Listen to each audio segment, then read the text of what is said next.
And now, your host, Couch Tomato! Hey, I'm Couch Tomato and I'm joined by... Hulk. Welcome to Stuff for Movie Buffs, and today we're talking... The Nun.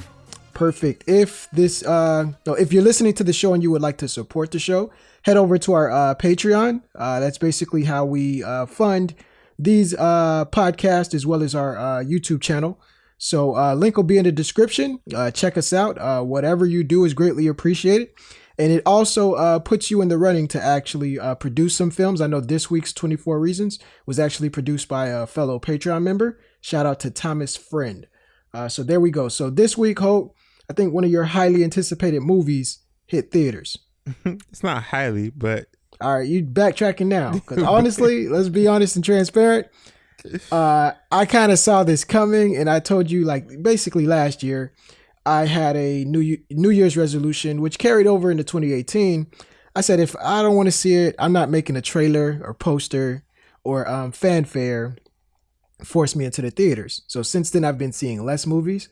And when you look at the calendar, it's really not a lot that I wanted to see in September and the back end of August. So it's kind of been light on these podcasts. But I know this was one of the movies that you actually wanted to review. So you saw it. I didn't. So we'll preface this podcast by saying that. So, I mean, you saw it. Yeah. How did you feel? This ain't it. This ain't, this wasn't what I expected. It was definitely more on the disappointing end of any anticipation. Can I ask you this? I mean, so you said it wasn't what you were expected. I don't know. From the trailer, I kind of knew what I was getting into. Like, and I didn't get into it for that reason.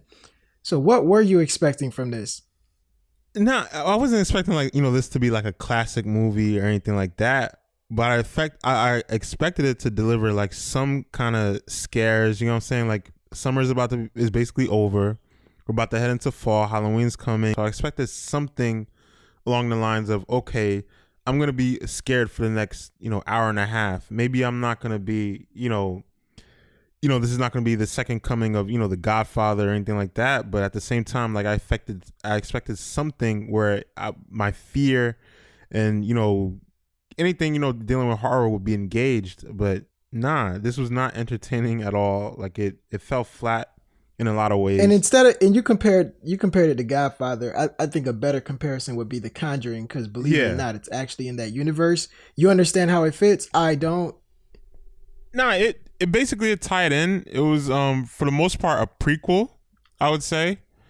Right off the bat, they showed Warrens talking about they're teaching in the class. Like this is, I guess, from a scene from the first Conjuring, I want to say, and then they're and not just The Conjuring, it's other films that's associated with this franchise too. Like Annabelle. Can you enlighten me? Yeah, like basically, if you remember, Vera Farmiga's character, like her, where she was facing off against this evil called Valak, and basically she drew the nun. You can almost see the portrait in The Conjuring 2, I want to say. So basically, it's Conjuring 2. What else? I guess you could say Annabelle, because basically, I think Annabelle Creation is associated with it. So that would be Annabelle and Annabelle Creation. So, then now this, and this is probably you would say it's the weakest out of all of the above. About a tie with the first Annabelle. Oh, okay, all right. So wow, you didn't like the first Annabelle? I didn't see the first Annabelle. So, wait. I did see the first Annabelle. That's how much I liked it. I don't remember. That's the one where they threw the doll out the window at the end, right? And it disappeared? I think so, yeah.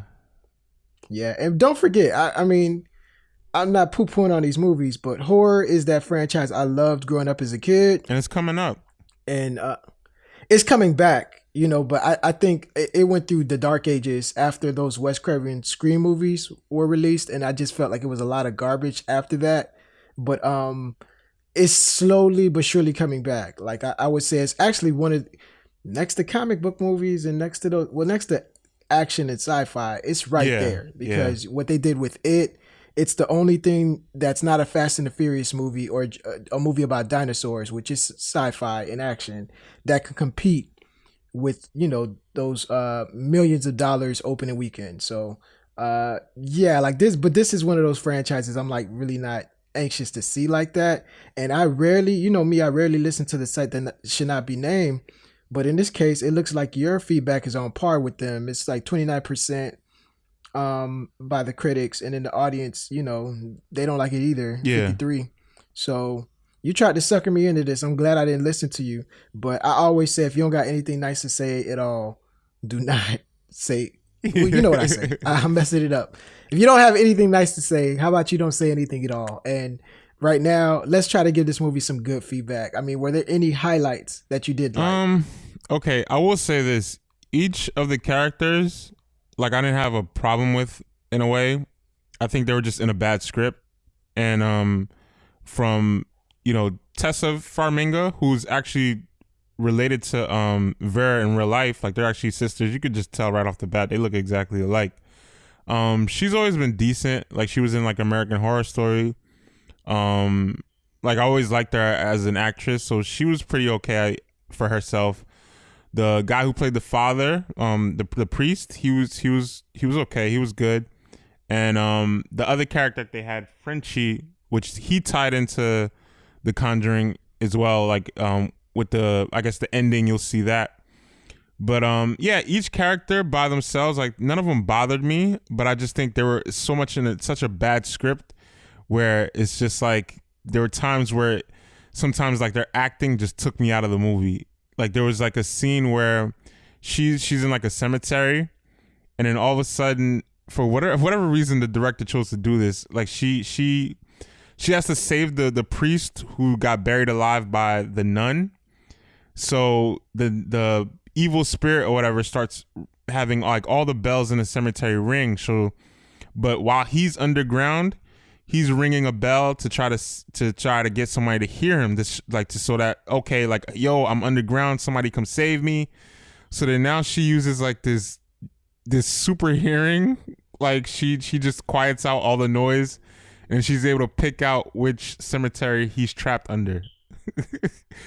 Which made no sense, because it's just like how there's like But this is a horror or a comedy? That's what I'm saying. No, it's a horror. Like it's like like she using superpowers now. Like it made no sense to me, like in the movie. So then she was able to find him by like canceling out like on some Daredevil, you know, Matt Murdock type stuff. Like I'm like, come on now, like. Nah, just little things like yeah. I think with this one, like I said, I saw it coming from a mile. It's unfortunate that you didn't, because when I was like, he's like, "Hey, you want to do a podcast this week?" And it's the first week of football, you know, so NFL is back. My fantasy team is primed, and that's what's on my mind. You know, did a Patreon video last week, and I was introduced to a movie I never seen. I'm on a high, and Hulk tries to ruin it, saying, "Hey, you don't want to watch The Nun?" I was like, "No." And he said, well, I'm gonna watch it. I said, go ahead, and I'll just interview you about the movie. But I saw this. That universe outside of like comic book movies, like outside of like maybe Marvel, and then like I guess I want to say Wonder Woman, because I don't even count the DCU as a whole right now. Like this is it. Like I love this universe. Like they really, because I love both Conjurings. I think for me they're like my favorite horror movies. Like right up there. Hey, correct me if I'm wrong. Who makes these again? Well, WB, James Wan directed the two Conjurings. I don't know if he produced this one though.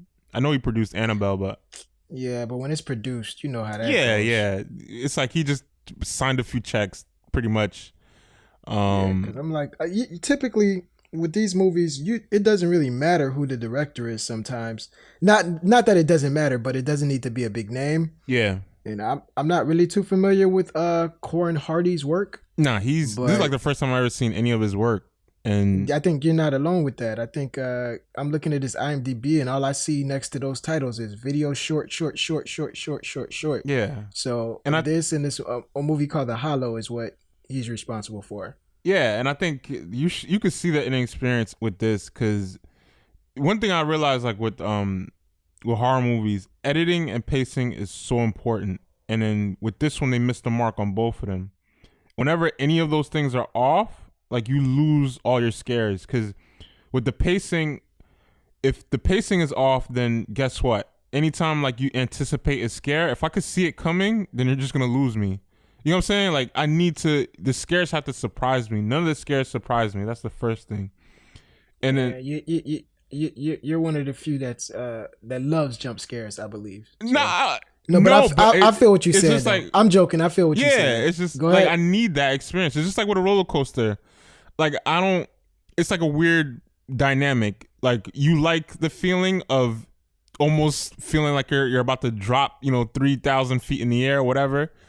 But at the same time, you need that exhilaration to enjoy the experience. Same thing with horror movies. Like nobody likes being scared, but at the same time, you kind of do like being scared because it takes you out of yourself. It allows you to be fully immersed in the experience. With this, it's just like after a while, I just began to be like, oh, the nun's gonna do that, or the cross is gonna go upside down. It's gonna, you know what I'm saying, like just little things like that, or it's gonna come on fire. It's just like I could predict what's going on. None of it surprised me. Also, at times, like I said, it became comedic because it just became so cliched, and then some of the aspects of it was just weird. Like, for instance, basically with this, the nun, what started off was like a nun committing suicide. There was like this dark evil presence in their covenant and like where they're at, like this castle. So instead of allowing the nun to possess her, she hanged herself so that because the nun needs a living host to possess. So then so that makes the the church, the Pope send a priest and a nun to figure out what's going on in this place. Is it like an evil spirit? Like what's going on?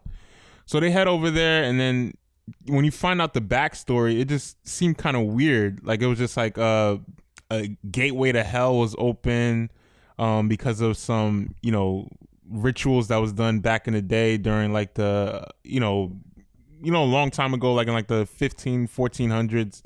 And then they have to seal it with the blood of Christ. Like it just became like weird. Like it just became like some Da Vinci Code type stuff, like where they have to have the blood of Christ to seal it back. Like you started to lose some of that realness in a way. Like what the Conjuring does so well is just not only because it's based on a true story, but the director, what Juan is able to do is he's able to take you into that world where you don't get lost into it. Like because sometimes, like, being a believer and a man of faith, like I actually believe this stuff. Like I know like there is evil spirits out there. To me, I actually believe that there is demonic oppression out there. But with this movie, it just made me like, nah, like I don't believe this stuff. You know what I'm saying? Like, well, that's the funny thing. Like I'm a man of faith too, but one thing I don't believe is how much money this movie's making at the box office. So yeah, so let's hope this is a one-off, because I know that you're a fan of this franchise, and actually I love parody when it comes to movies. So the fact that you could go watch a comic book movie for like 5 months out of the year, you could go watch a romantic comedy for at least 1 month out of the year, you could watch sci-fi for another 3 months out of the year. I would like some parody. Like, okay, if horror's coming back, and Oscar season 2, like make good movies so that way I'm satisfied at least 11 out of the 12 months out of the year, because January is just filthy. So with that being said, let's hope that this is a one-off and they could get their train back on the rails for the next one. But I could guarantee that they're gonna announce like a upcoming sequel to this baby within the next 3 months, because it's on pace to do 50 million. And this month, with everything that was going on at the box office, and it's just like crickets everywhere, like I think that's kind of like a huge win. And actually, it's the franchise's best box office opening. Yeah, it's definitely getting a sequel, because they gave Annabelle a sequel, which basically didn't have good reviews. It just made decent money. The fact that this surpassed that is definitely getting a sequel. Yeah. All right. So I mean, all in all, is Hulk out of his mind, or you guys agree with them? Let us know. So guys, it's about that time. I want to thank you guys for joining us. Before you leave, if you like what you heard, share it with a friend on Apple Podcasts or wherever you go for your podcast. Don't let this be the last time we hear from you or you hear from us, guys. Support the show and become a sponsor by visiting our Patreon at patreon.com/ YouTube.com/Couch Tomato Films. Also, join us next week and check out the show notes on where to find us weekly, guys. It's Couch Tomato Films on YouTube, Facebook, and Instagram, and Couch Tomato Film on Twitter. Other than that, peace.